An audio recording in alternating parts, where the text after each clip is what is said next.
ধরুন আপনার রেজিস্ট্রি করা জমি, আর আপনি যদি সেই জমিতে ঢুকতে না পারেন তাহলে আপনার কেমন লাগবে? হ্যাঁ, এই জন্যই আপনাকে বলছি কি আজকে আপনাদেরকে আমরা এমন একটা ঘটনা আপনাদেরকে তুলে ধরবো, যে সেই ঘটনা যার জমি, তিনি সেই জমির মধ্যে, তার জমির মধ্যে ঢুকতে পারছে না। তিনি রেজিস্ট্রি করে জমি কিনেছিলেন এবং কেনার পরে তিনি সেই জমিতে নিজের বাড়ি তৈরি করেছিলেন, কিন্তু তারপরে হঠাৎ করে সেই জমির মধ্যে ক্লাব কর্তৃপক্ষ এসে সেখানে দখল করে এবং সেখানকার কাউন্সিলর সেই জমির মধ্যে একটা বিয়ে বাড়ি তৈরি করে ফেলে এবং তারপরে সরকারি জমির ওপরে গেট তৈরি করে সেই জমির মধ্যে রমরমিয়ে ব্যবসা চলছে। আর যার জমি সে শুধু কোর্টের এবং দুয়ারে দুয়ারে ঘুরে বেড়াচ্ছে। পুলিশ প্রশাসন এখানে নীরব। কোর্টের অর্ডার থাকা সত্ত্বেও, দলিল থাকা সত্ত্বেও, 144 থাকা সত্ত্বেও, লোকাল পুলিশ স্টেশনকে জানানো সত্ত্বেও এবং নবান্নে মুখ্যমন্ত্রী মমতা বন্দ্যোপাধ্যায়কে জানানো সত্ত্বেও কিন্তু কোনো সুরাহা হয়নি। হ্যাঁ, আমি যে ঘটনা বলছি সেটা হচ্ছে উত্তরবঙ্গের শিলিগুড়িতে একটি ঘটনা আপনাদেরকে আমরা তুলে ধরছি, যেখানে মাননীয় মুখ্যমন্ত্রী মমতা বন্দ্যোপাধ্যায় কিছুদিন আগেই ডাবগ্রামে এই জমি মামলায় দুজনকে সিআইডি তরফ থেকে অ্যারেস্ট করেছিল, দেবাশিস প্রামাণিক এবং গৌতম গোস্বামী, যে তারা বেআইনি জমি দখল করে সেখানে নির্মাণ চালাচ্ছিল। কিন্তু শুধু একজনকে গ্রেপ্তার করে কি সমস্ত দুর্নীতি ঢাকা যেতে পারে? নাকি একজনকে গ্রেপ্তার করে শুধুমাত্র আপনারা দেখাতে চাইছেন যে হ্যাঁ আমরা দুর্নীতির বিরুদ্ধে কাজ করছি?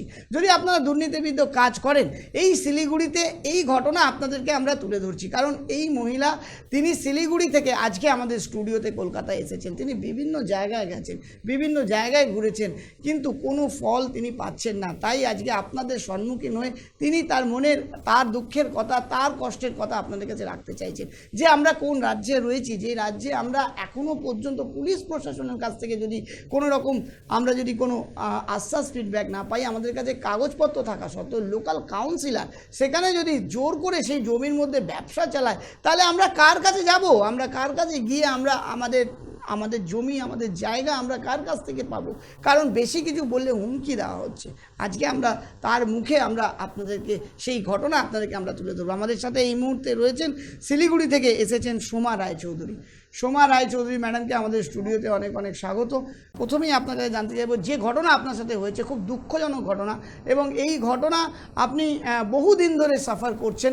তো আপনি যে এই জমিটা, যেখানে আপনি আজকে যে আপনার যে জমি, সেটা আপনি কতদিন আগে কিনেছিলেন? কি ঘটনাটা আপনি একটু আমাদের দর্শকদের বলুন। আমরা 2092-তে জমিটা কেনা হয়েছিল।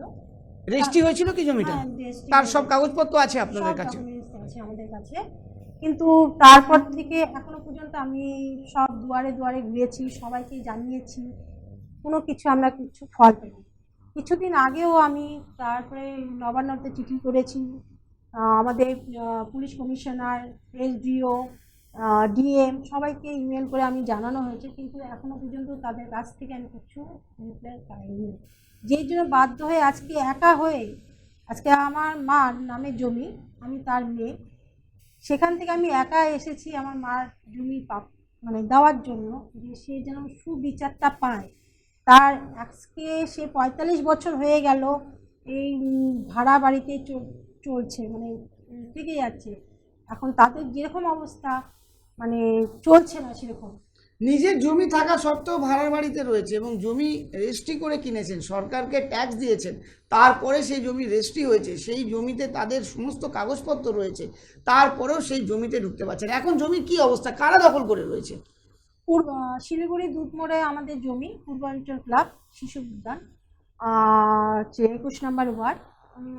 আর 21 নম্বর ওয়ার্ডে ক্লাবের যে সেক্রেটারি আছে কুন্তল রয়, তাকেও জানানো হয়েছে, কিন্তু সে আমাকে এখনো পর্যন্ত কোনো কিছু যে একটা ভালো খবর বা যে ঠিক আছে আমার জমি। এই 21 নম্বর ওয়ার্ড যে বললেন ক্লাব সেক্রেটারি কুন্তল রয়, তিনি তো ওখানকার কাউন্সিলর। হ্যাঁ, তিনি ওখানকার কাউন্সিলর এবং সেই ওয়ার্ডের, শিলিগুড়ির ওই ওয়ার্ডের কাউন্সিলর 21 নম্বর ওয়ার্ডের কুন্তল রায়, এবং তৃণমূলের কাউন্সিলর তিনি। হ্যাঁ, হ্যাঁ। এবং সেই জমিটার মধ্যে অধিকৃত করে রয়েছে। এমনকি গেট লাগানো হয়েছে ওখানে, তাও হচ্ছে গেটটা দিয়েছে গভর্নমেন্টের রাস্তার উপরে, আর যেখানে আমরা যেন ঢুকতে না পারি, ঠিক আছে, জমিতে যেতে পারছি না। আর হচ্ছে আমাদের যে জমিটা যে আছে সেখানে বিয়ে বাড়ি ভাড়া দেওয়া হচ্ছে, ওখানে বিজনেস হচ্ছে, মানে পরিমাণ কন্টিনিউ পুরো বিজনেস চলে যাচ্ছে ওখানে। যোগা শেখানো হচ্ছে, এভাবে ওরা আমাদের জমিটাকে এসে করছে। দেখুন আপনাদের সেই ছবি আমরা দেখাচ্ছি যে সেখানে বিয়েবাড়ির ভাড়া দিচ্ছে, সেখানে যোগা শেখানো হচ্ছে, সেখানে বিভিন্ন রকমভাবে পলিটিক্যাল কাজ করা হচ্ছে, কিন্তু যার জমি তাকে সেখানে ঢুকতে দেওয়া হচ্ছে না। তিনি রেজিস্ট্রি করে জমি কিনেছেন, সেই জমিকে সেখানকার কাউন্সিলর কিভাবে দখল করে বসে থাকতে পারে, এবং সেই জমিতে যখন তিনি যাচ্ছেন তাকে হুমকি দেওয়া হচ্ছে, এবং তার কাছে সমস্ত কাগজপত্র থাকা সত্ত্বেও তিনি যখন লোকাল পুলিশ স্টেশনে বা লোকাল পুলিশকে যখন জানানোর চেষ্টা করেছেন, তারাও কিন্তু কোনো রকম কোনো পদক্ষেপ নিচ্ছে না। কি করে নেবেন? কারণ কাউন্সিলর তো সেখানকার সেই ক্লাবের প্রেসিডেন্ট, এবং তিনি তো ব্যবসা চালাচ্ছেন রমরমি। আমাদের সবচেয়ে বড় বিচার জায়গা হচ্ছে আদালত, এবং সেই আদালত থেকে তিনি রায় নিয়েছেন। আপনি তো রায়ও পেয়েছেন সেই জন্য। ডিগ্রি পেয়েছি আমরা, একবার পাইনি, 2010-এ একবার পেয়েছি, প্লাস এই যে এর মধ্যে রিসেন্টও আমরা আবার ডিগ্রি পেয়েছি। মানে দুবার আপনারা ডিগ্রি পেয়েছেন, আপনাদের কাছে দলিল আছে, সব আছে, আপনাদের কাছে মিউটেশন রয়েছে, আপনারা কর্পোরেশনকে ট্যাক্স দিচ্ছেন, হ্যাঁ। সবকিছু থাকা সত্ত্বেও আপনারা আপনার নিজের জমি ঢুকতে পারছি না। এমনকি নিজের জমিও আমরা মানে ওটা যে আমাদের জমি সেটা আমরা মানে নিজেকেও কল্পনা করতে পারছি না, ওটা যে আমাদের আদৌ জমি আছেনি, কাগজপত্র সব কিছু থাকার মানে সত্ত্বেও। দেখুন, কাগজপত্র সব কিছু থাকা সত্ত্বেও জমিতে ঢুকতে পারছে না। কেন? কারণ সেখানে ক্লাব তৈরি করে সেখানকার কাউন্সিলর 21 নম্বর ওয়ার্ডের কাউন্সিলর কুন্তল রায় 21 নম্বর ওয়ার্ডের কাউন্সিলর, তিনি সেখানে ক্লাব তৈরি করে সেখানে ক্লাব প্রেসিডেন্ট হয়ে বসেছেন, এবং অন্যের জমির মধ্যে দীর্ঘদিন ধরে তিনি বিজনেস চালাচ্ছেন। জমির কাগজপত্র থাকা সত্ত্বেও সেখানে যেহেতু তিনি প্রভাবশালী ব্যক্তি, সেই জন্য পুলিশ প্রশাসনকেও সেখানে নিষ্ক্রিয় করে রেখেছে। কোর্টের অর্ডার আসছে, কিন্তু সেই অর্ডার কোনো কার্যকর হচ্ছে না। তিনি বারবার কোর্টে যাচ্ছেন, দুবার ডিগ্রি নিয়ে এসছেন তিনি, তারপরেও যেখানে যখন কোর্ট থেকে ডিগ্রি নিয়ে এসে পুলিশকে জানানো হচ্ছে, পুলিশ সেখানে যাচ্ছেন, নিষ্ক্রিয় হয়ে আবার ফিরে যাচ্ছেন।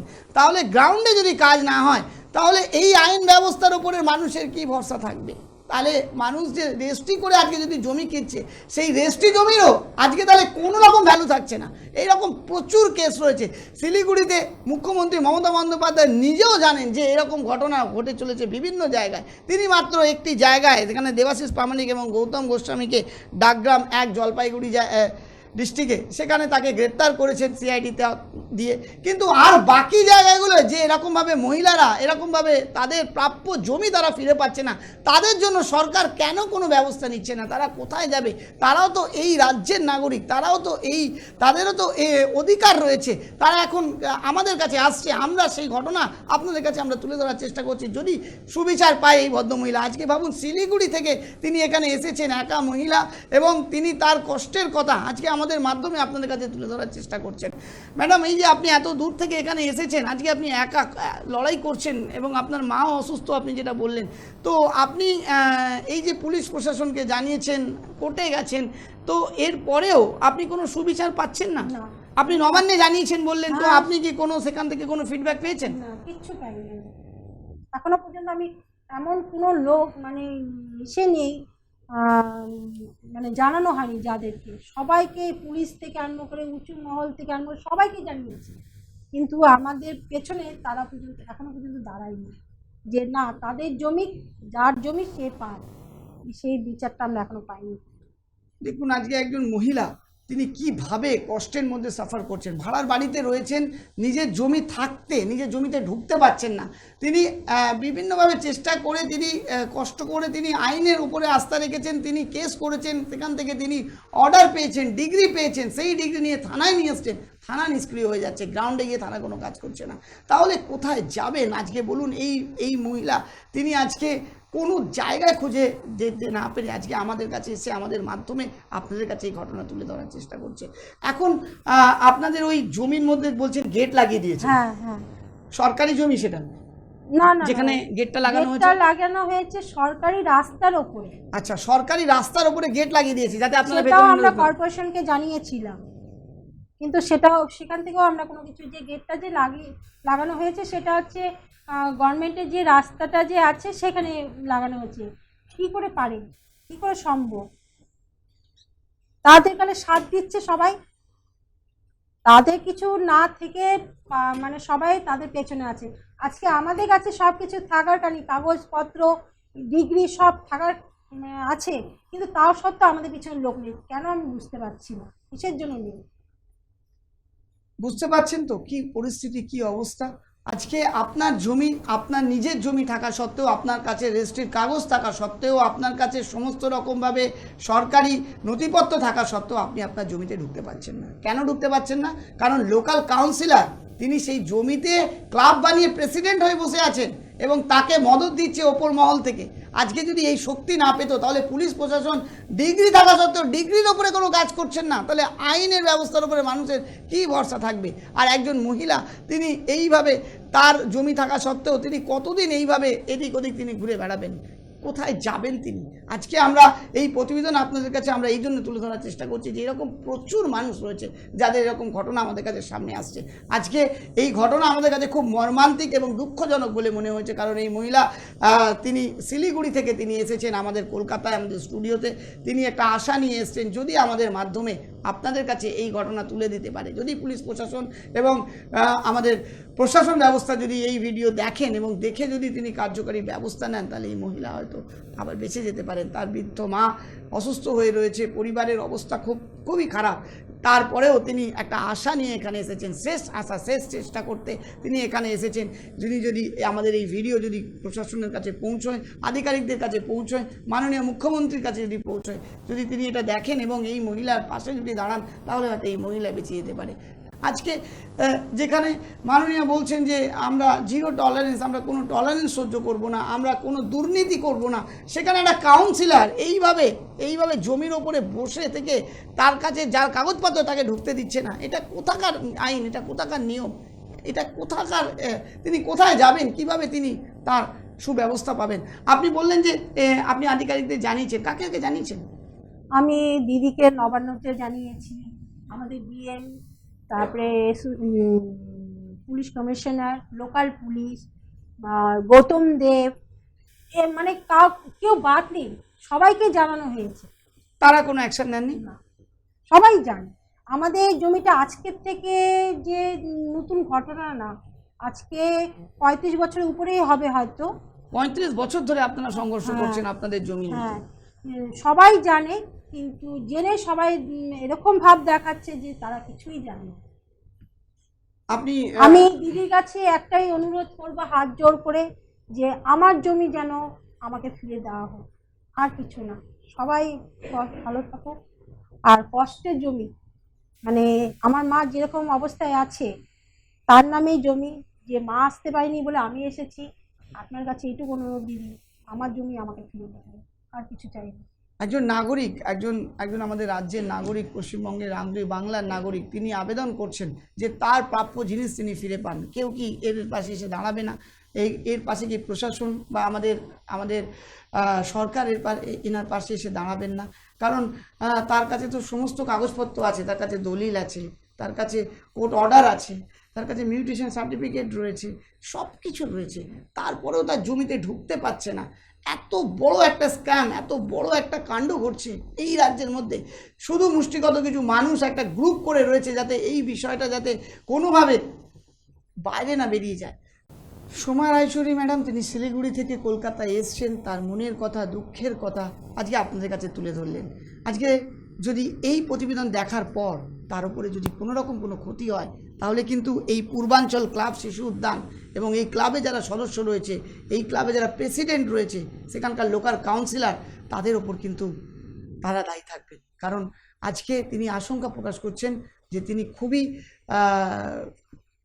ভয় পাচ্ছেন যে এই ভিডিও ভাইরাল হওয়ার পর, এই ভিডিও মানুষের কাছে যাওয়ার পর তার উপরে কোনো ক্ষতির, তার উপরে কোনো রকম হুমকির আশঙ্কা আসতে পারে। তাই তার এই ভিডিও যদি রিলিজ হওয়ার পর যদি তার উপরে কোনো ক্ষতি হয়, তাহলে কিন্তু এই পূর্বাঞ্চল ক্লাব শিশু উদ্যানের সমস্ত সদস্যরা কিন্তু দায়ী থাকবেন। আজকে এই প্রতিবেদন আমরা এখানে শেষ করছি। সবাই ভালো থাকবেন, দেখতে থাকবেন।